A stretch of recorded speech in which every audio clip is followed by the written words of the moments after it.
Thank you.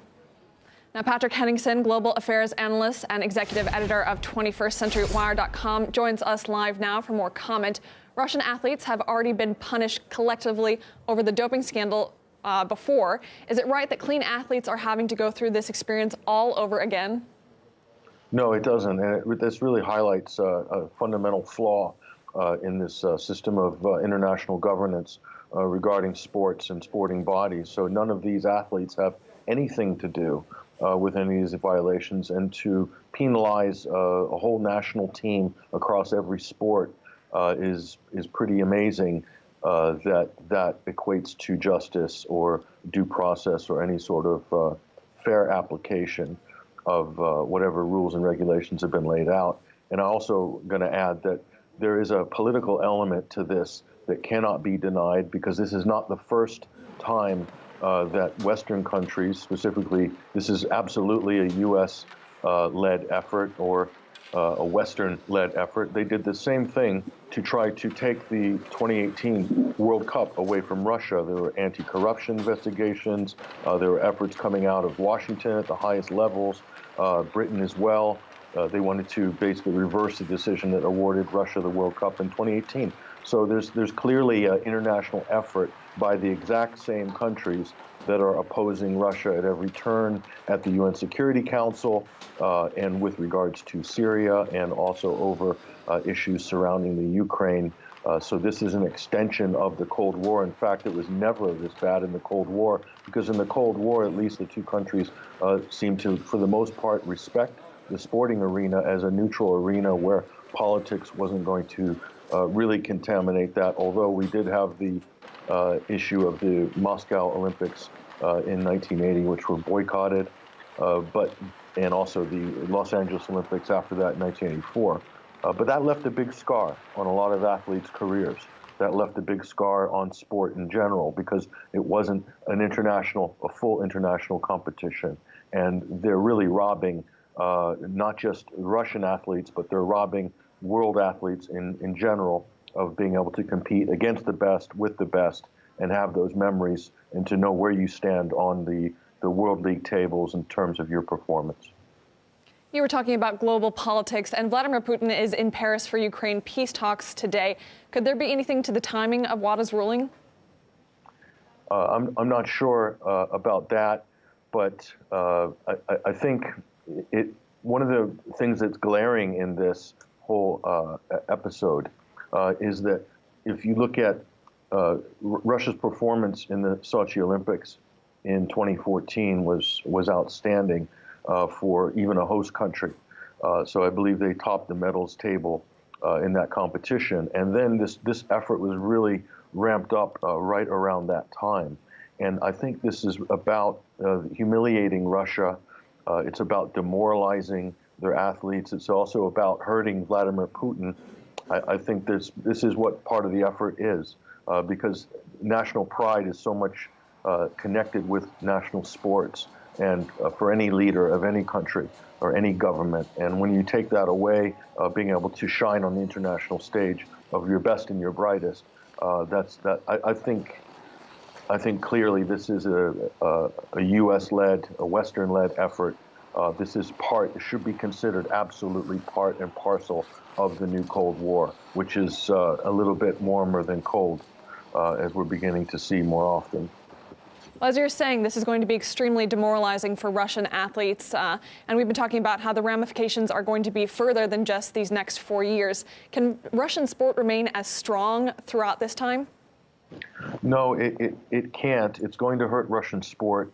I mean, the fact that FIFA is somehow signed up to this regime as well, that would remove them if they qualified for the 2022 World Cup in Qatar,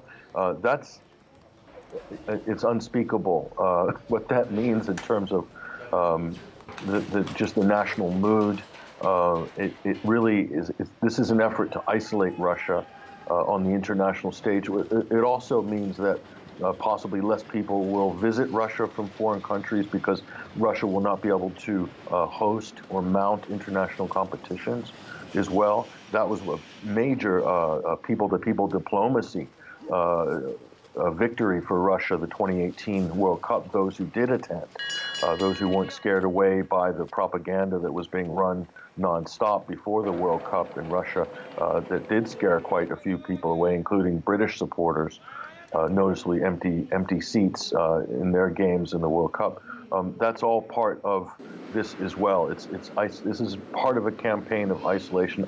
Looking at the evidence, looking at how this investigation has been handled by WADA, looking at the role of Grigory Rodchenko fleeing to America to, quote, blow the whistle, along with the developer of the software system I believe they're using for that database. Just looking at all of these factors together, and then the confirmation by independent technicians that the database was meddled with after Rodchenko, I believe, fled to the U.S. I could be wrong on that, but that seems to be what reports are suggesting. This doesn't look like it was a fair ruling at all, and I expect Russia will appeal. How successful they'll be, what political pressures will be put to bear on WADA at that point, again, remains to be seen, but it doesn't look good. At this point, doping and Russia have almost become synonymous, but when athletes from other countries dope, the story doesn't really make the headlines. It's not such a big deal. Why do you think that is? There's an absolute double standard in this case, and with all of these governing bodies, and I'm going to extend this, and some people might disagree, but any of these international bodies, let's take it out of sport for a moment. Let's look at how Russia is treated. It's not allowed to give input into, it's not allowed to fight this double standard. For instance, this is the same in the OPCW. This is also with the Dutch-led joint investigation on the downing of MH17. Russia's not allowed to see the evidence. Russian investigators are not allowed to be involved. Malaysian investigators or Malaysian representatives weren't allowed to be involved in that either until the last minute. So I see a clear pattern in terms of international relations, and it seems like with all of these governing bodies, they seem to be a law unto their own, and they seem to be heavily weighted in favor of the U.S. or Canadian or, say, NATO member state led agenda. And the United States wields a lot of power in the United Nations, as a lot of people know, and a lot of backroom deals, a lot of intimidation, a lot of deal-making going on behind the scenes constantly in any of these international decisions, and this is no different at all. What this represents symbolically in terms of international sport is huge.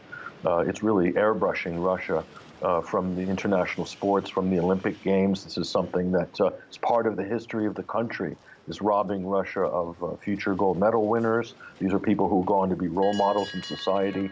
So this has a devastating effect for generations to come. And I'm sure that is absolutely the intention by those who are pushing this from the U.S., from Canada, from the NATO member states. 100% I'm certain of this. If this is not a political decision, if this is meant to help end doping at the end of the day, is making athletes compete under a neutral flag really the way to do that?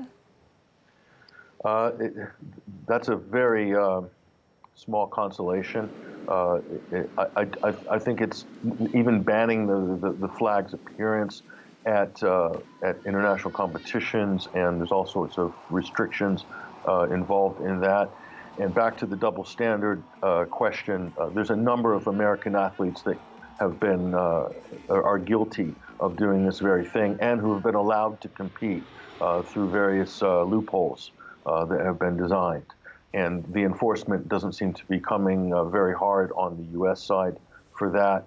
And so these are issues that American athletes don't have to worry about, quite frankly, and as well as athletes from other countries. But Russia has complied with everything, and it was in their interest to. Why wouldn't they not comply 100% with everything that was being asked of them by WADA through this appeal process? Of course they would, and still this decision is rendered nonetheless, and it's extremely, it's a very lopsided application of due process and justice, but it just reflects everything else that we're seeing in every other multilateral international organization and how Russia's being treated in the attempt to isolate this country.